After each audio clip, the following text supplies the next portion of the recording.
Hi, I think right now I'd like to just tackle the thing that's been going through me most of all since, again, my partner died. And she died in October, and that's a incredible teacher. That would take me a lot of videos to talk about that, talk about her.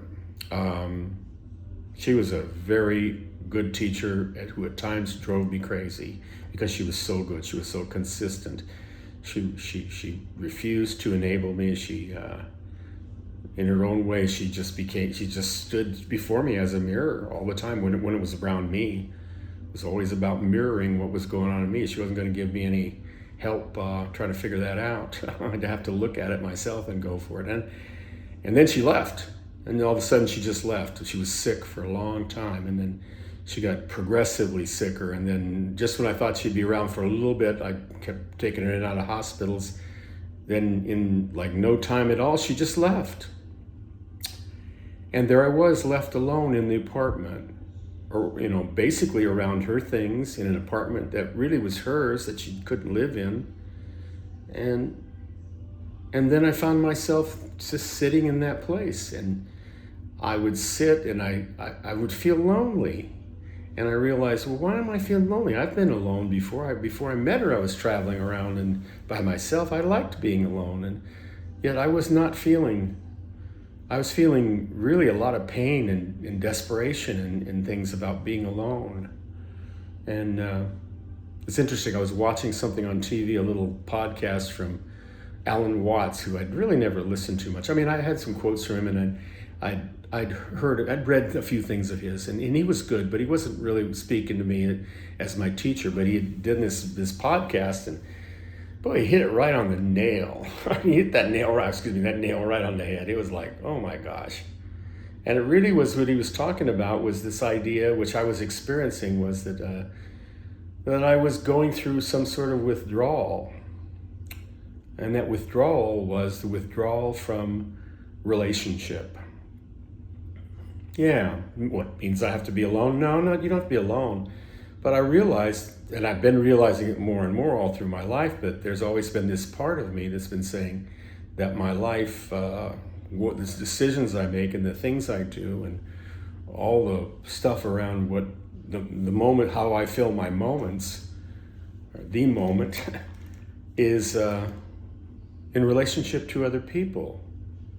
If not like before me, like my partner was in my life right there. If not that, then maybe expectations of people that as I, in this world, and expectations as being a human being, a citizen, a truth student, whatever.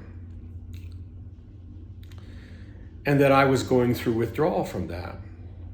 I would sit in the apartment and maybe I'd read something or I'd watch something on television that kind of, or I'd just be thinking and sitting there and something would come to mind, and right away my mind would kind of like start to leap to, like as if I was turning to someone next to me, and I would be saying, have you ever, this is really cool. And then I'd realize, Dale, there's nobody there. I go, oh yeah, there isn't, is there? And I would keep doing that. I would keep trying to kind of reach out for someone when there was no one there. And I watched that for a long time. And then I'd wake up out of the dream state. And the dream state, I was always engaged with all different kinds of people on all sorts of little projects and stuff like that, the way things used to be. And then I'd wake up and then I'd come back, and as soon as I woke up, I'd go, oh my God. This great despair was all around me, because I was realizing, that's not where you live anymore, Dale. You live in this place where, you're letting go of relationship. Why? Because others enable you? No, I was enabling me by my concept of what I thought others were in my life. I thought about getting a pet. And then in fact, I've thought about all kinds of distractions that work nicely, but I'm finding myself really interesting, even when I'm not feeling very well at all, going like, no, I don't want to do that. It's almost like the distraction of that is just like another adulterized, weird version of the withdrawal that I go through, of simply letting go. And can I be with myself as I am, is that enough? Not having to go anywhere, not having to do anything, not having to be anything. Can I be all right with that? More than that, can I find joy and bliss? Because everything about my spiritual path has always led to joy and bliss. You know, when I went through the dark night of the soul for 2 years, dealing with depression, went down deep, dark in depression. When I finally came out, and I did, it was the greatest thing at that point that it seemed like it never happened to me. I was free of it all of a sudden. It didn't mean I didn't feel depression. It's just like it didn't, but the meaning of depression had changed because I was no longer afraid of it. I no longer feared what depression was asking of me. So basically it was saying, no, we're not doing the same old. Let that go. You don't have juice for that. Just be with what is now. So depression started to become a timeout more than anything else.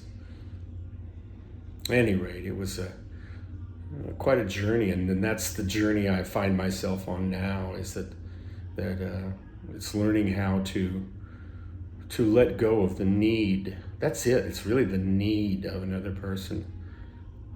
Like I was saying about a pet, I wanted to get a pet because I felt like I needed a pet. I didn't want a pet. I wasn't desirous of a pet because I was struggling with trying to get past the need. Same thing with people right now too. I found myself really kind of staying alone, not because I'm afraid, but mostly like, no, it's almost like going out there and going like, if you go out there like this, you're just going to find yourself dealing with needing to withdraw from the kind of behavior that you've been about when you're with people, and that's not going to be fun for them, and it's not going to be fun for you. You need to come through this, and when like with the dog too, you need to come through this, and then you can enjoy a puppy or a kitty as your friend. You don't need them. You don't need them. Because that need is going. It's going, not because it's good for you. That's the other thing about spiritual practice. All these things collapse on me, not because it's good for me. It is. It's wonderful for me, but that isn't why they collapse. They collapse because I can no longer do them. It's not that it's good for me. It's that what's in a worldly sense, everything. I know overall it's in order, but if I look at it in a worldly sense, it's like it's not that it's good for me. It's just that what was bad for me, I can't do anymore. That's how I embrace more individually. And I'd said this earlier, that's how I embrace in the past and up to this point of embracing more by letting go of what I couldn't do anymore. And then it would open up to what I could. But there's a suffering curve to that, a long suffering curve to that, which is okay. There's nothing wrong with suffering to awaken. Often it takes that. But there's other paths too. There's a path of you can accept without suffering. Yes, you can. When the wisdom starts to allow you to really do that, accept, and I mean accept mysticism, accept not knowing. Because it's better to not know many times and to enter into not knowing than to continue doing the status quo where you know and you felt where it leads. No matter what you do, it's the same old. Okay, I think that's enough for right now.